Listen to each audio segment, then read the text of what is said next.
오늘 우리에게 주신 하나님 말씀 창세기 13장 5절에서 9절까지의 말씀 구약성경 15페이지에 있습니다.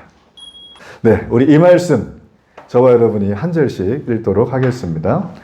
아브라함의 일행 롯도 양과 소와 장막이 있으므로 그 땅이 그들이 동거하기에 넉넉하지 못하였으니 이는 그들의 소유가 많아서 동거할 수 없었음이니라. 그러므로 아브라함의 가축의 목자와 롯의 가축의 목자가 서로 다투고 또 가나안 사람과 브리스 사람도 그 땅에 거주하였는지라. 네, 읽어주세요. 네.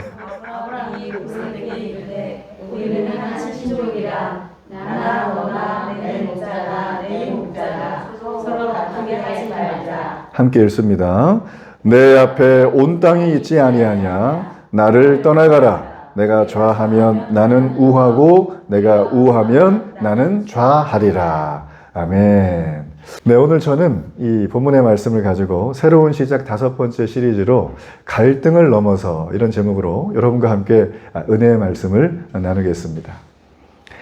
엊그제 제가 신문기사를 보다가 정말 깜짝 놀랄 기사를 하나 봤습니다.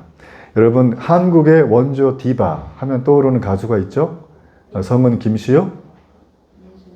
인순이도 있고, 예, 훌륭하신 분입니다. 그분 아주 신앙도 좋고. 김 누구요? 그렇죠. 김완선이 있어요. 그죠? 이분. 예. 제가 어렸을 때 이분 노래를 그냥 뭐 가요 톱10 이런 거 보면은 다 나왔어요. 나이가 다 나오네. 애들은 모르는데 가요 톱10. 근데 제가 보니까 이 기사의 헤드라인에 이렇게 써 있었어요.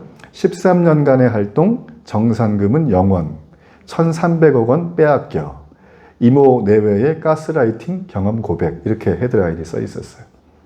그러니까 이분이 한 해 한 100억 정도의 추정 이렇게 수입이 있으셨는데 한 푼도 못 받아줬다는 거예요.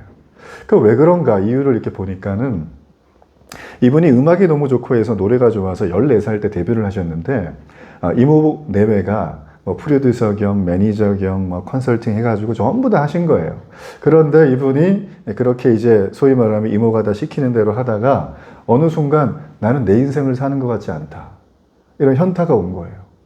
내가 아무리 노력해도 기쁨도 없고 바쁘기만 바쁘고 그래서 부모님을 만날 시간이 없을 정도로 너무 바빠가지고 심지어는 그 조카가 김한선 그 스케줄을 하나 집어넣어가지고 부모님을 만나게 해줄 정도로 그렇게 일만 하면서 삶을 살았다는 그런 내용을 제가 봤습니다. 그렇죠. 가장 믿고 의지하던 존재였는데 그 사람이 오히려 나를 괴롭히고 내게 인생의 가시가 되는 그런 내용 속에서 우리는 웃으면서 지나갈 수만은 없어요. 충분히 공감하는 내용들입니다. 우리 인생에도 이런 것들이 많죠. 오늘 본문에 등장하는 주인공인 아브라함이라는 사람과 롯이라는 사람은 삼촌과 조카 사이인데 이 둘 사이에서 특별히 아브라함에게 아주 충격적인 사건이 하나 발생하게 됩니다. 아브라함은 가장 믿고 의지했던 존재였던 이 조카 롯에게 인생의 큰 괴롭힘을 지금 당하는 장면이 오늘 우리가 읽었던 이 본문의 말씀이에요. 그 충격적인 가시는 바로 조카 롯과의 엄청난 갈등의 시작이라는 거죠.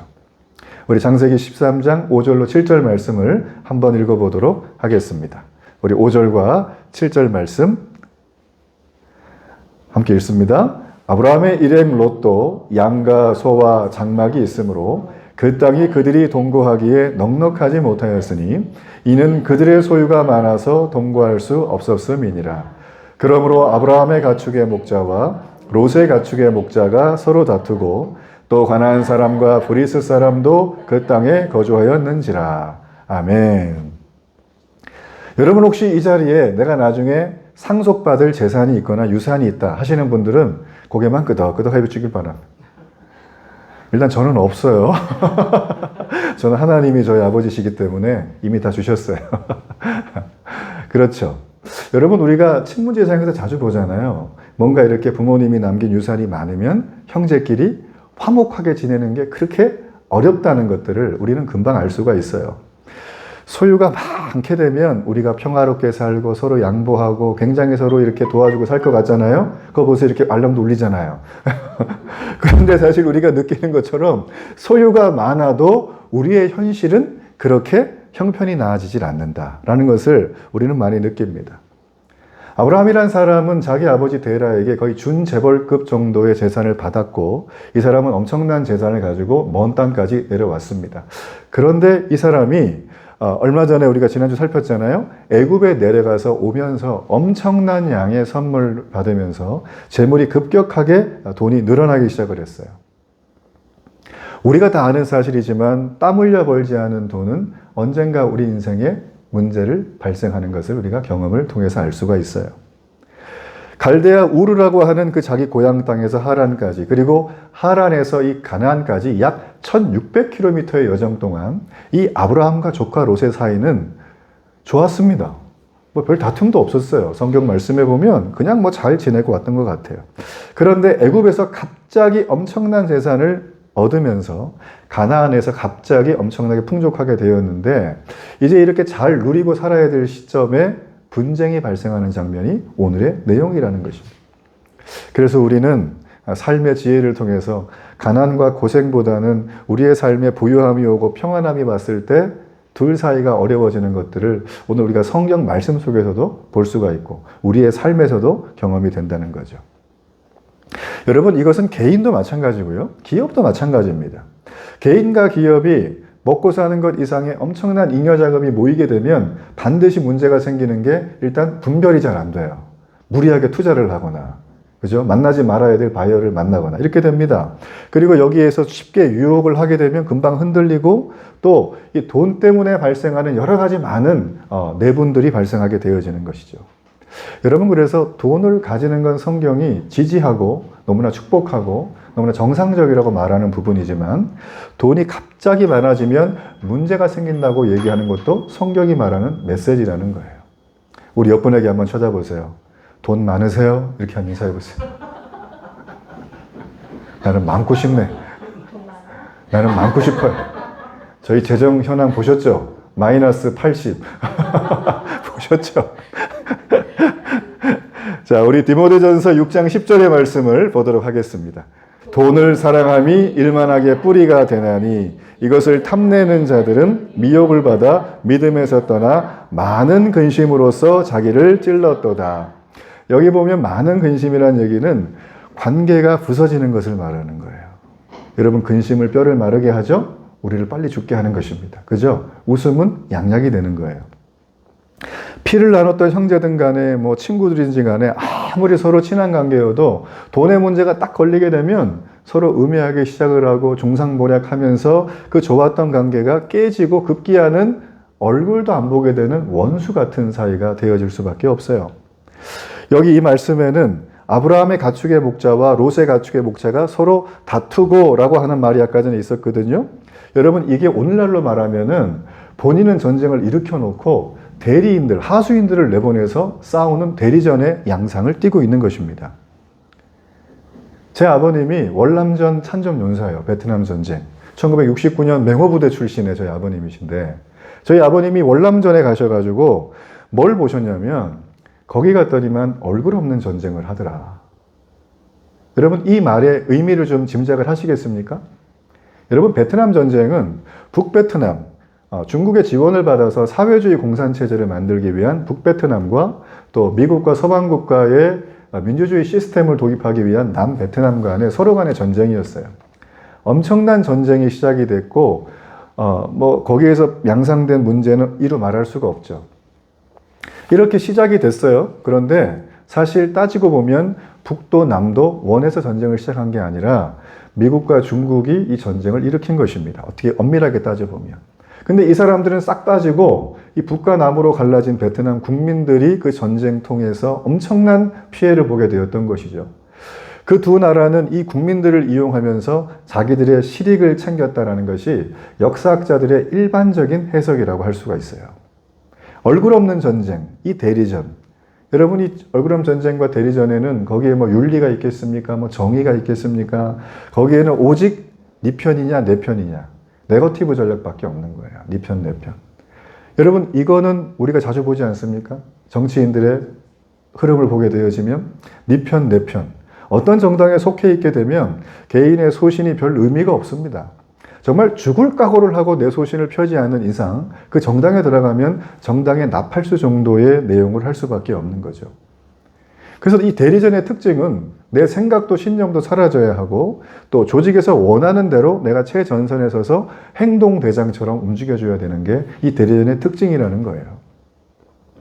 오늘 말씀에 나와 있는 이 다툼의 표면적 원인, 이것은 바로 양들을 목축할 수 있는 목초지, 그리고 물.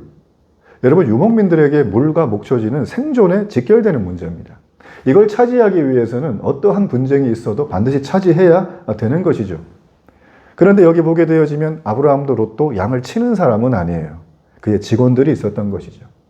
그래서 원래 가만히 보면 이 직원들이 이 주인의 어떤 그 흐름을 빨리 깨우치잖아요. 그죠? 그래서 주인의 가치관을 따라서 뭔가 이렇게 좀 과잉충성하는 모습이 좀 있습니다. 오히려 여기 문제의 핵심적인 본질이 무엇이냐면 이 목자들의 다툼이 문제가 아니라 사실 문제의 본질은 이 두 주인의 가치관이 서로 달랐기 때문에 벌어진 전쟁이라는 것이죠. 아브라함이라는 사람의 가치관은 하나님의 말씀을 인생의 좌우명으로 삼은 거예요. 그리고 말씀에 순종하는 삶을 살려고 합니다. 롯이라고 하는 사람은 내가 빨리 돈을 벌어가지고 성공을 빨리 해서 뭔가를 좀 누리고 싶어하는 그런 타입의 사람이었어요. 우리가 이 물질주의 인생관을 살았던 이 롯의 얘기를 제가 다음 시간에 좀 나눌 텐데 짤막하게 맛배기만 잠깐 말씀을 드리면 이 롯이라는 사람은 아브라함과 함께 동행을 했죠. 그러면서 애굽에 지금으로 말하면 최강대국 미국 같은 화려한 물질 문명, 번영한 문화 조직 시스템을 다 보고 왔어요. 그래서 이 사람은 애굽에 내려오면서 마음이 확 뺏겼어요. 그래서 마음속에 어떤 마음을 품었을까요? 어떤 생각을 가졌을까요? 내가 우리 삼촌보다 빨리 더 경제적 독립과 성공을 이뤄가지고 떵떵거리고 살고 싶다라고 하는 것을 애굽에 내려가서 이 롯이라는 사람이 다 보고 온 거예요. 여러분, 사실 롯이라는 사람은 어릴 적부터 아브라함이 75세에 고향에서 부름을 받잖아요, 하나님께. 그랬을 때 롯은 다 봤어요.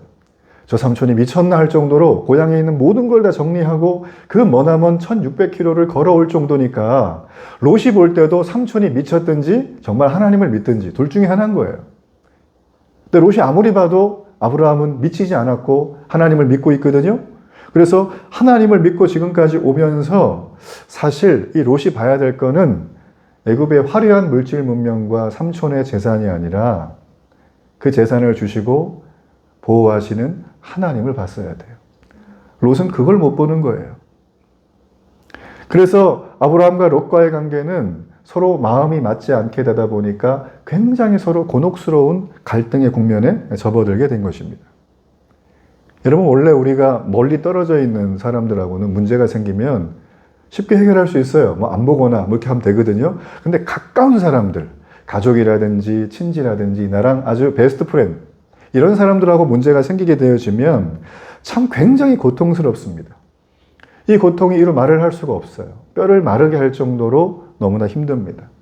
제가 이렇게 그 목회자로 있으면서 상담을 많이 받았는데 상담의 거의 3분의 1은 관계의 문제예요. 다 관계의 문제. 네, 관계의 문제입니다. 오늘 여기 말씀해 보게 되어지면 또 가나안 사람과 브리스 사람도 그 땅에 거주하였는지라. 지금 아브라함이 있는 이 땅에는 다른 종족들도 살고 있다는 거예요. 여기 보니까 가나안 브리스 사람인데 이 말은 뭐냐면 이웃에 사는 사람들이 지금 아브라함과 롯, 하나님을 믿는 그들이 갈등을 벌이고 있는 것들을 그대로 보고 있는 거예요. 여러분, 그래서 크리스찬들과 교회가 정말 조심해야 될 것이 있습니다. 그것은 무엇이냐면 기도를 많이 해라, 예배를 많이 드려, 이걸 조심하라는 게 아니라 뭘 조심해야 되냐면 세상 사람들이 교회와 여러분을 지켜보고 있는 거예요. 내가 가잖아요. 내 얼굴이 뭐냐면 그냥 하나님 얼굴이에요. 아줌마 500원만 깎아주세요. 아줌마 이건 프리딩딩 하지 않는데 좋은 걸로 좀 주세요. 이러지 말고 그냥 사시길 축복합니다. 지나가다가 리어크 밀고 가시는 우리 폐지 줍는 어머니 계시면 그냥 밀어주세요. 아무 말 하지 말고. 제가 한 번은 이런 얘기를 하지 말아야 되는데 서울에서 제가 사당동 쪽에 사역을 할 때 거기는 그 어르신들이 너무 많아요. 그 옛날에 거기가 이제 판자촌 막 그런 동네였잖아요. 그래가지고 지금도 있어요. 지나가다 보면 거의 한 5분에 한 번씩 만나요, 이분들을. 그러면은 차를 세워놓고 내려가서 밀어주기도 하고 여러 가지를 해봤는데 이게 쉽지가 않은 거예요. 제 마음도 불편하고. 그래가지고 한 번은 이제 같이 이렇게 해가지고 그 좋은 케이크를 좀 사고 빵을 좀 사가지고 기다리고 있었어요. 오시기를. 그 드리니까 어떻게 말씀하시는 줄 아세요?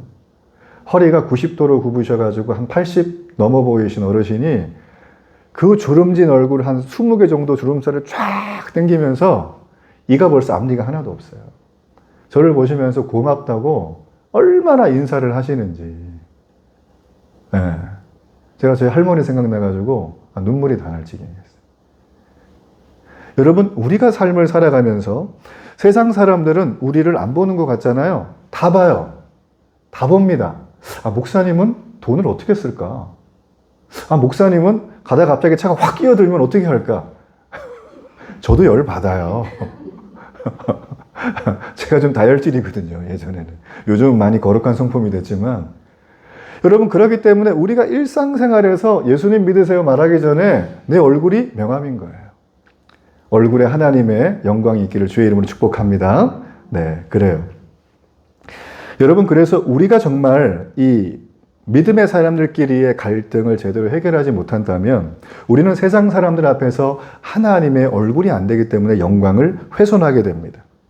여러분, 교회 내에도 보면 갈등이 없을 것 같잖아요. 그렇죠? 사랑만 있고 존중해요, 사랑해요. 이런 얘기는 굉장히 멉니다. 네, 제가 목회를 해보니까. 왜냐하면 여기에는 죄인이었다가 구원받은 자녀들이 모인 곳이기 때문에 옛날에 죄된 습성이 다 그대로 있어요.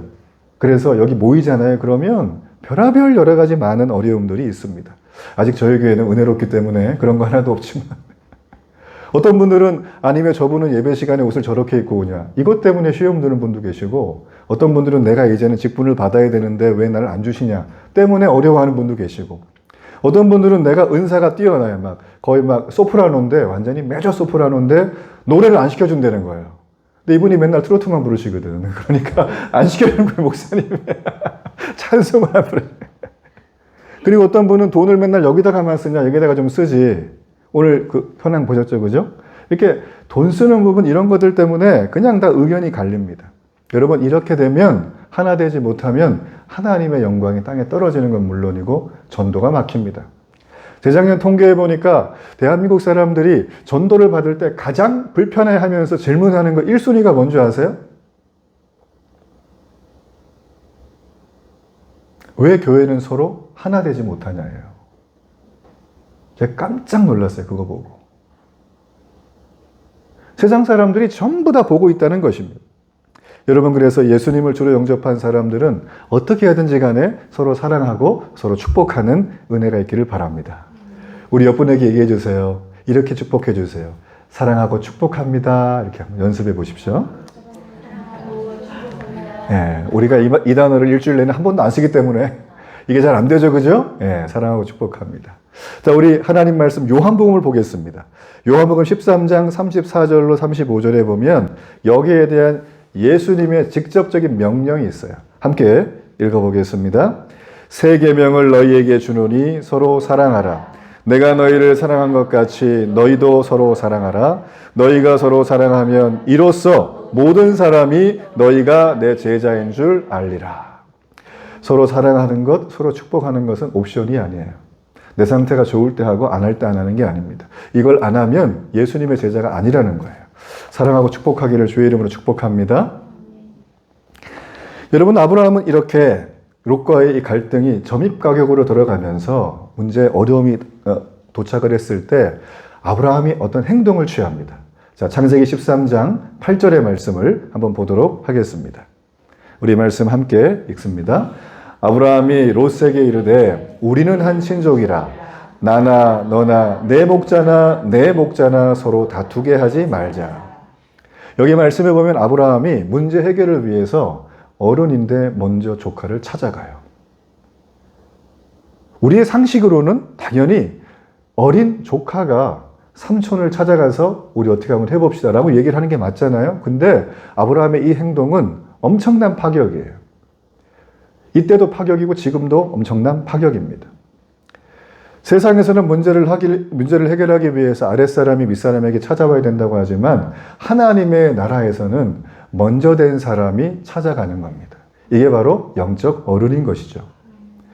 자존심을 버리고 먼저 찾아가서 화해를 청하는 사람은 영적 어른이자 진정한 큰 사람이라고 예수님께서 제자들의 발을 씻겨주는 세족식을 통해서 우리에게 먼저 섬김의 본을 보여주셨어요.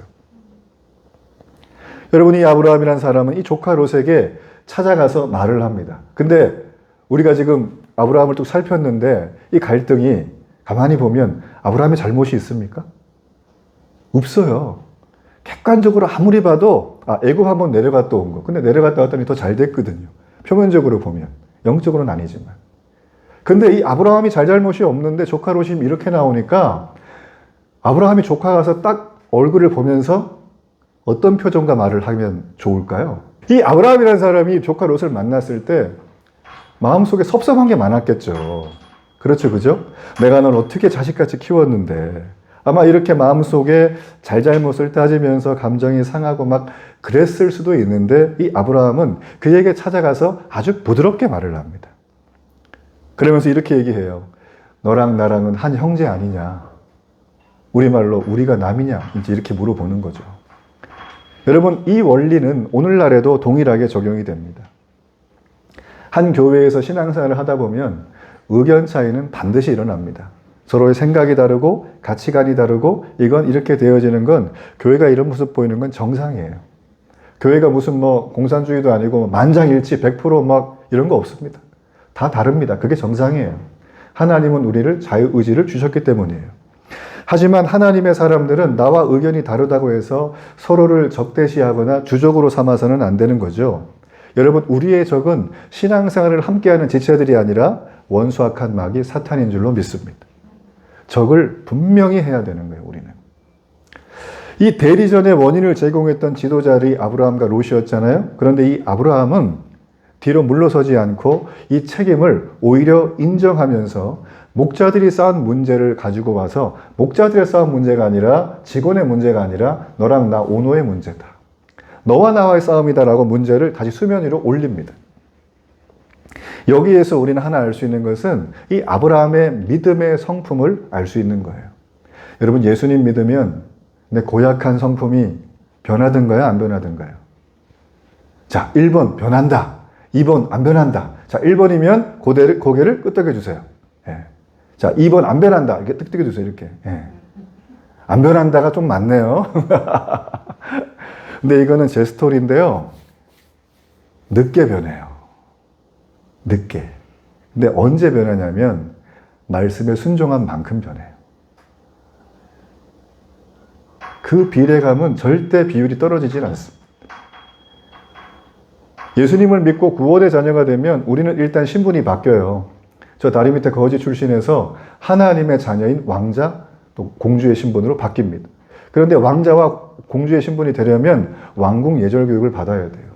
거기에 맞는 시민권을 가져야 되는 겁니다. 그래서 우리가 이 땅을 살아가면서 우리가 신앙생활을 하며 여러 가지 많은 자충우도를 겪고 실패를 겪고 또 우리 가운데 가오가 생기고 이 롯처럼 물질주의적인 인생관으로 자신의 삶을 세팅하며 살게 되는 여러 가지 이유들이 이분이 함량이 미달이서가 아니라 우리가 하나님 나라에 가기 전에 하나님의 시민권에 맞는 삶을 살도록 훈련되어지는 기간입니다. 우리의 신앙생활은 바로 이렇게 봐야 되는 것이죠. 그래서 로마서 말씀에 보면 신구약을 통틀어서 이 훈련에 대해서 아주 명확하게 그의 마지막 고를 말해주고 있습니다. 하나님의 자녀들은 모든 것을 하나님이 보시면서 다 섞어서 선을 이루어 가신다. 아멘. 이게 하나님께서 우리에게 신앙생활에게 주는 절대 강령이에요. 여러분, 선을 이루십니다. 하나님이 여러분의 선으로 이끌어 가시는 거예요. 절대 낙심하지 마세요. 절대 좌절하지 마세요. 여러분, 포기는 김장 담글 때 쓰는 거예요. 포기하지 마세요. 포기하지 마세요. 여러분, 이렇게 지금 아브라함이라는 사람은 믿음의 사람으로서 책임을 직접 나서서 문제를 해결하는 사람이 되어지고 있습니다. 가만히 보면은 이 부드럽게 말을 못하고 막 만나면 막 욱해가지고 막 시시비비를 가리면서 네 불의하지 않냐, 네 잘못되지 않냐 막 싸우려 드는 분들이 있어요. 물론 성품 중에 하나일 수 있지만 여러분, 이것은 그리스도인들이 지향해야 될 모습 중에 하나입니다. 여러분, 우리가 싸워서 문제를 만드는 게 크리스찬이 아니라 화평케 하는 자가 크리스찬인 줄로 믿습니다. 네. 우리 히브리서 12장 14절의 말씀을 한번 봅니다. 함께 읽어볼게요. 모든 사람과 더불어 화평함과 거룩함을 따르라. 이것이 없이는 아무도 주를 보지 못하리라. 우리 기도 중에 입버릇처럼 하나님 보고 싶어요. 하나님 내 앞에 오세요. 이렇게 기도 많이 하잖아요. 그죠? 근데 그렇게 기도하는 게 중요한 게 아니라 우리의 성품에 두 가지가 세팅이 돼야 돼요. 하나는 뭐냐면 피스메이커. 피스메이커가 돼야 돼요. 깨진 관계 내가 들어가면 다 붕합이 되고 아주 막 즐거워지고 이렇게 돼야 되는 거죠. 마실처럼. 그리고 그렇게 되어지면 우리의 삶이 홀리해지는 거예요.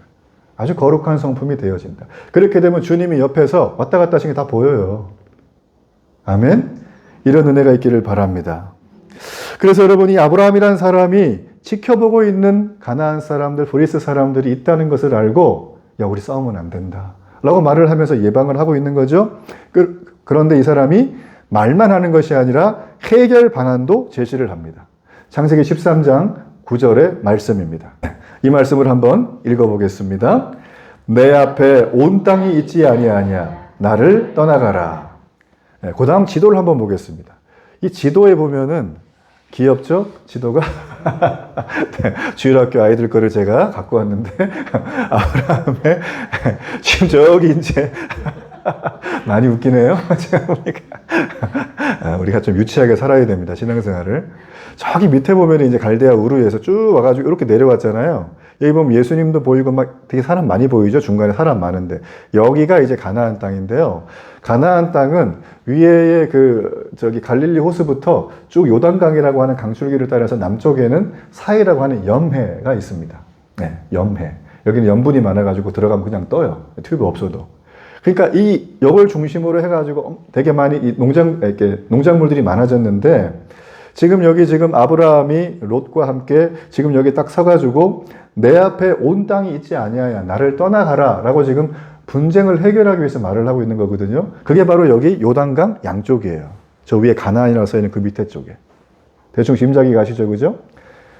이걸 보면서 이 롯이라는 사람은 야, 이 동네가 우리 동네 갈대아 우르처럼 비옥한 땅이구나.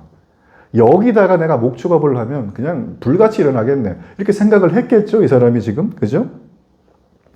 여러분, 그래서 분쟁을 해결하기 위해서는 내가 불평하고 원망만 해서는 안 됩니다. 분명한 비전을 제시해야 돼요. 하나님의 사람들이 화목하게 살면서 그냥 이렇게 그래, 분쟁 좀 해결하고 살자 하면 좋은데 여러분, 그래도 분쟁이 해결 안 될 때가 있습니다. 그렇죠, 그죠? 여러분, 그럴 때 어떻게 하십니까? 분쟁이 아무리 해도 해결이 안 될 때가 있는데 여러분, 그럴 때는 아브라함처럼 깨끗하고 조용하게 헤어져야 되는 거예요. 현명한 아브라함이 지금 오늘 9절에서 그 말을 하고 있는 것입니다. 나를 떠나라. 나를 떠나라. 시시비비 안 가립니다, 아브라함은. 이렇게 기도하면서 아브라함이 결단을 내리게 되죠.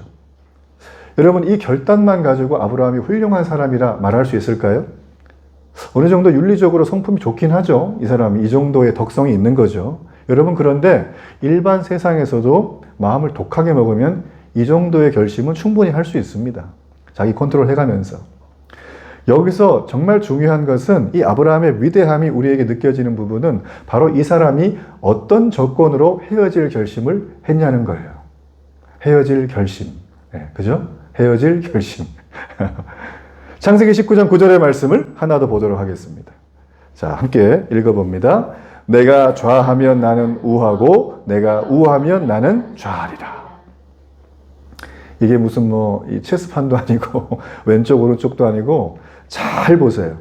갈라서기로 결정을 지금 했는데요. 세부적인 조건을 달았거든요. 근데 이 세부적인 조건을 가만히 보면 우리는 대개 협상을 할 때 세부적인 조건을 어떻게 하죠? 나한테 유리한 쪽으로 합니까? 남한테 유리한 쪽으로 합니까? 남한테 유리한 쪽으로 해보신 적 있으세요? 있으시군요. 나중에 결과를 이따 밥 먹을 때 얘기해 주시길 바랍니다. 궁금하네. 저는 남한테 해준 적이 거의 없는 것 같아요. 다 나를 위해서. 네. 저 자신의 유익을 위해서. 근데 이렇게 되어지면 이익이 충돌하니까 갈등이 반드시 발생하게 되어집니다. 진정한 하나님의 사람, 진정한 영적인 어른이었던 아브라함이 지금 우리에게 이 장면에서 어떻게 해야 되는지를 보여주는 거죠. 그는 조카 롯에게 선택권을 먼저 줘버립니다. 네가 원하는 땅으로 가라. 여러분, 이건 한마디로 말해서 백지수표를 준 거예요. 여러분 사업하는 아브라함이 사실 이걸 몰랐었겠습니까? 롯에게 백지수표를 주면 롯은 반드시 저 요단강에 물 흐르고 아주 비옥한 땅을 선택하면서 갈 거라는 걸 알고 있었어요. 여러분 사업하는 사람이나 대한민국의 사람은 강남의 노른자위 땅이 뭔지 말 안 해도 금방 알죠. 그죠? 지금 이 아브라함은 다 알면서도 지금 이런 선택을 하고 있는 겁니다.